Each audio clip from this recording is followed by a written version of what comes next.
আপনাদের এলাকায় মসজিদ আছে, আছে না নাই? মসজিদের মধ্যে আপনারা যখন আযান দেন, 5 ওয়াক্ত নামাজের জন্য আযান দেন, কোন জায়গা থেকে দেওয়া লাগে জানেন? আপনারা জানেন?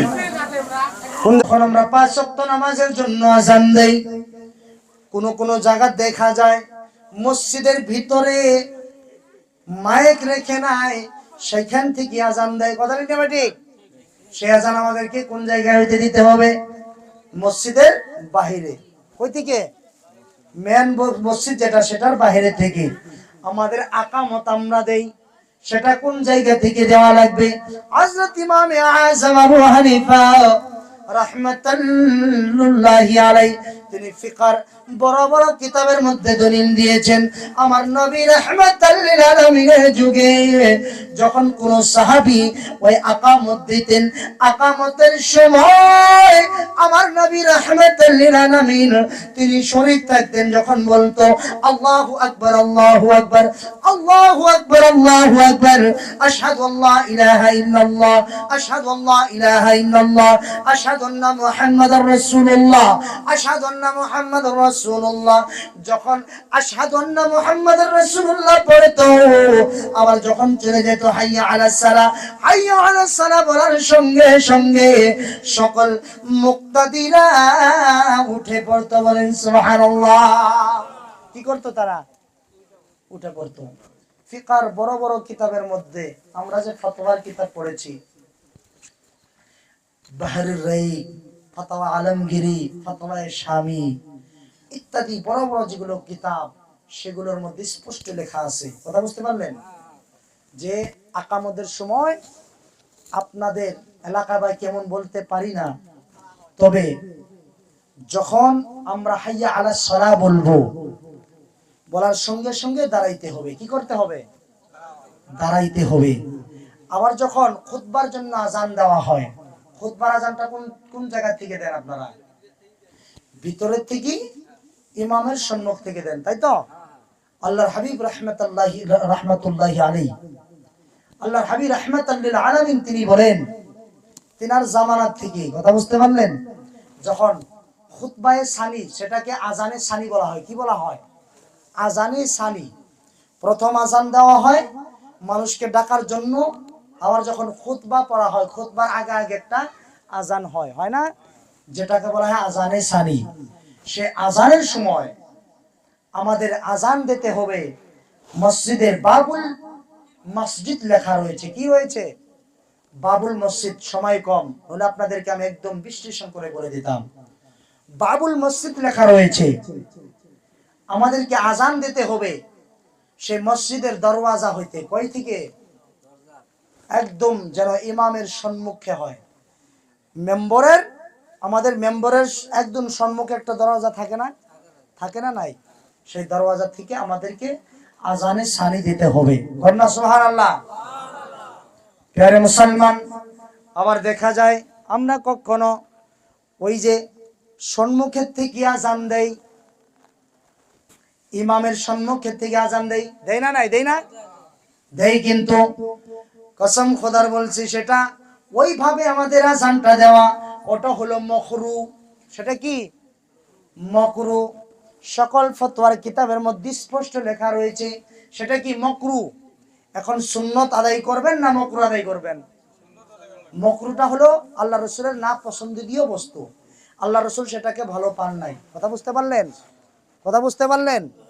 ও বান্দারা, এখন আমরা আমাদের নাম দিয়েছি আহলে সুন্নাত ওয়াল জামাত। কথা ঠিক না ভাই? ঠিক। আমরা যদি পীর ধরছি, আমরা যদি পীরের অনুসারী, একটা কথা মনে রাখবেন, আমরা পীরের সঙ্গে হাতে হাত দিয়ে বায়াত হয়েছি, আমাদের নাম হয়েছে এখন আহলে সুন্নাত ওয়াল জামাতের অনুসারী। কন্যা সুবহানাল্লাহ।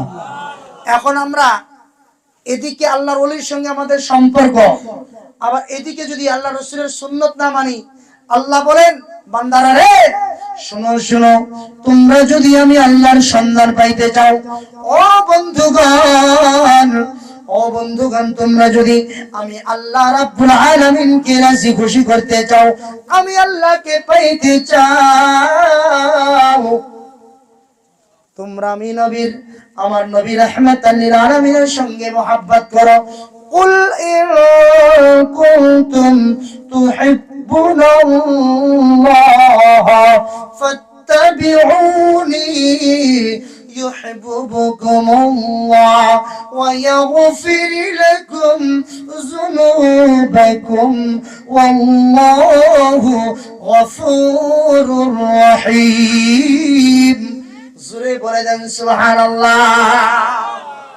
নবী বলেন বান্দারা রে, আমার রব্বুল আলামিন বললেন ও আমার বান্দারা, তোমরা যদি আমি আল্লাহকে খুশি করতে চাও, যদি তোমরা আমি আল্লাহকে রাজি করতে চাও, তবে তোমরা শুনে রাখো, তোমরা আমি নবী আমার নবী রাহমাতাল লিল আলামিনের সঙ্গে মহব্বত করো, ভালোবাসো, তিনার অনুসারী হয়ে যাও, আমি আল্লাহর সঙ্গে মহব্বত করা হয়ে যাবে। আমার রব্বুল আলামিন বললেন ওয়ায়াগফির লাকুম যুনুবাকুম আল্লাহু গফুর রহিম। বান্দারা রে, আমি আল্লাহ তোমার গুনাহকে maaf করে দেই। সুবহানাল্লাহ। আমার রাসূল বলেন যদি তোমরা আমি নবীকে ভালোবাসতে চাও, তোমরা আমার আহলে বাইতদেরকে মহব্বত করো, জোরে বলি সুবহানাল্লাহ। ইমামে হুসাইনকে মহব্বত করো, ইমামে হাসানকে মহব্বত করো, আলীকে মহব্বত করো, মা ফাতিমাতুজ জাহরা রাদিয়াল্লাহু তাআলা আনহাকে মহব্বত করো, তিনাদেরকে মেনে চলো, আমার আহলে বাইতদেরকে মেনে চলো, ওলিদেরকে মেনে চলো, আমি নবীকে মানা হয়ে যাবে। কথা বুঝতে পারলেন ভাই? ওসিলাদার ওসিলা, मसले मौला चाहते हो तो वसीला ढूंढ लो, बेवसीला न जी दियो, हरगिज खुदा नहीं मिलता। তোমরা যদি আল্লাহর সন্ধান পাইতে চাও, তোমরা যদি আল্লাহকে পাইতে চাও, তবে তোমরা ওসিলাকে তালাশ করো, বেওসিলা কখনো, ওসিলা ছাড়া তোমরা আল্লাহর সন্ধান পাবে না। বেনসিলা ওসিলা নজদি হরগিজ খুদা नहीं मिलता। খুদাকে পাইতে হলে তোমাদেরকে ওসিলা তালাশ করতে হবে। কথা ঠিক না ঠিক? সম্মুখে সবে বেড়াতে আসতেছে, কথা ঠিক না? অনেকেই কিন্তু দেখেন ফতোয়াবাজি স্টার্ট হয়ে যাবে। আমরা অনেক সময় শুনি সোশ্যাল মিডিয়ার জামানায়, আমি যাওয়া কালকে রাতের প্রোগ্রামে ছিল, আমি লগভগ কলগাছি হইতে একটু আরো আসতে লাগে গুনিয়ালগুড়ি, পাশাপাশি দবন্দিয়া, সেখানে তিনাদের মাহল। তো আমি রুমের মধ্যে আরাম করতেছিলাম, তখন দেখি তিনারা বলতেছে যে সম্মুখে শবে বরাত আসতেছে, এই রুটি হালুয়া এগুলো নাজাইজ হারাম বিদআত। কি বলতেছে? নাজাইজ হারাম বিদআত। আমরা কি ফরজ কই? আচ্ছা, আমরা কি ফরজ বলি? ফরজ বলি? তোমরা কি ফরজ কন? না কই। আমরা কিন্তু ফরজ না কই, নাকি? আমরা কখনো ফরজ বলি না, সেটাকে ওয়াজিবও বলি না। বলি কি? বলি আমরা ওয়াজিবও বলি না, সুন্নতে মুআক্কাদাও বলি না। কথা ঠিক না বেটি? খাদ্যটা আমাদের জন্য মুস্তাহাব বস্তু, মুবাহ বস্তু, কথা ঠিক না? তবে নবী রাহমাতুল লিল আলামিন খেয়েছেন, হযরতে তিনার সাহাবী হযরতে আওয়াইস করনি তিনি খেয়েছেন, সেটাকে আমরা পছন্দ করি খাওয়া, আমরা মহব্বতে খাই। কথা ঠিক না বেটি?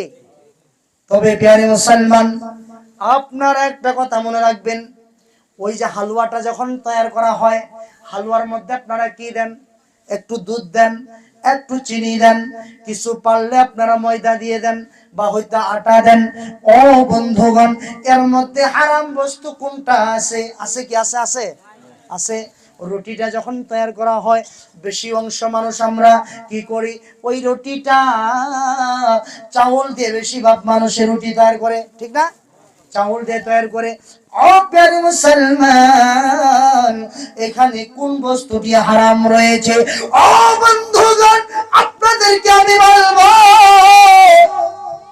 যে বস্তুগুলো হারাম সেটাকে তোমাদেরকে হারাম বলতে শরম লাগে, লজ্জা লাগে। যারা মদ পান করে তুমি সেখানে যাই বলতে পারো না যে মদ হারাম। গাঞ্জা খাই তুমি বলতে পারো না গাঞ্জা হারাম। ড্রাগস খাইতেছে তুমি বলতে পারো না ড্রাগস হারাম। ও বন্ধুগণ, যখন আপনি মিলাদে দাঁড়াবেন, যখন আপনি মিলাদ ক্যাম্প করবেন, শবে বরাতের মধ্যে হালুয়া তৈরি করবেন, যখন তখন দেখবেন তারা বলবে বিদআত, তারা বলবে নাজায়েজ, তারা বলবে হারাম। কথা ঠিক না বেঠিক? ও বন্ধুগণ, আমরা একটা কথা ভুলে যাই, আমরা কখনোই কথা ভোলা যাবে না। আমরা সাহাবীদের অনুসরণ করেছি। আমার নবী বলেন, আমি যখন চলে যাব তোমরা দুইটা বস্তুকে ধরে রাখবে, কখনো তোমরা পথভ্রষ্ট হবে না। এক নম্বর হলো পবিত্র কুরআনুল মাজিদ, দ্বিতীয় নম্বর হলো আহলে বাইত। আজ হইতে প্রায় 900 বছর হয়ে গেল, 1100 বছর হয়ে গেল হযরতে খাজা মুঈনুদ্দিন চিশতি রাহমাতুল্লাহি আলাইহি, হযরতে আব্দুল কাদের জিলানী রাদিয়াল্লাহু তাআলা আনহু, তারা দুনিয়ার বুকে থেকে চলে গিয়েছেন। আহলে বাইতের যে রাস্তা, সঠিক রাস্তার অনুসারী আমরা হয়েছি, এর মধ্যে কোনো সন্দেহ নাই। ও বড় খাস ভাইরা, আমার বড় খাস গ্রামের ভাই বন্ধুরা, শুনে রাখেন, আপনারা কখনো ভুলে যাবেন না, আমার নবী বলেছেন এমন একটি জামানা আসবে 73 ফিরকা হবে, তার মাধ্যমে 72 ফিরকা যাবে জাহান্নামের দিকে, এক ফিরকা থাকবে জান্নাতের দিকে। একটু চিৎকার দিয়ে বলি সুবহানাল্লাহ। ওই এক ফিরকাটি হলো যখন সাহাবীদের মধ্যে বলছিলেন নবী, সাহাবী আরজ করলেন, ইয়া রাসূলুল্লাহ, ইয়া হাবিবাল্লাহ,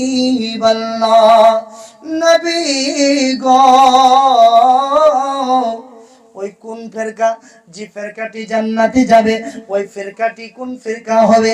আমার নবী বলেন, আমি যে রাস্তায় আছি এবং আমার সাহাবীরা যে রাস্তায় আছে, সেই ফিরকার লোকগুলো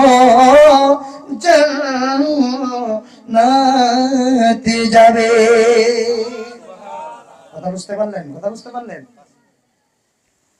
এখন সেই ফিরকার নাম কি? আহলে সুন্নাতুল জামাত। সুবহানাল্লাহ। যে রাস্তা মানুষ অনুসারী হইতেছে, এই আল্লাহ ওলিদেরকে দেখেন, এমন একটি জামানা, আল্লাহ নবী বলছেন যে মানুষ নামাজকে অমান্য করবে না, রোজাকে অমান্য করবে না, যাকাতকে অমান্য করবে না। যখন আসবে আল্লাহ ওলিদের শান মান মর্যাদার কথা, তারা অমান্য করবে। কথা ঠিক না বেঠিক? কথা ঠিক না বেঠিক? এটাই জামানা। কথা বুঝতে পারলেন? নবী বলেছেন এমন একটি দৌড় আসবে, মানুষ নিজের হাতের মধ্যে আগুনের আংড়া নিয়ে থাকতে পারবে, কিন্তু ঈমান বাঁচাইতে পারবে না। আল্লাহু আকবার বলি। এটাই জামানা।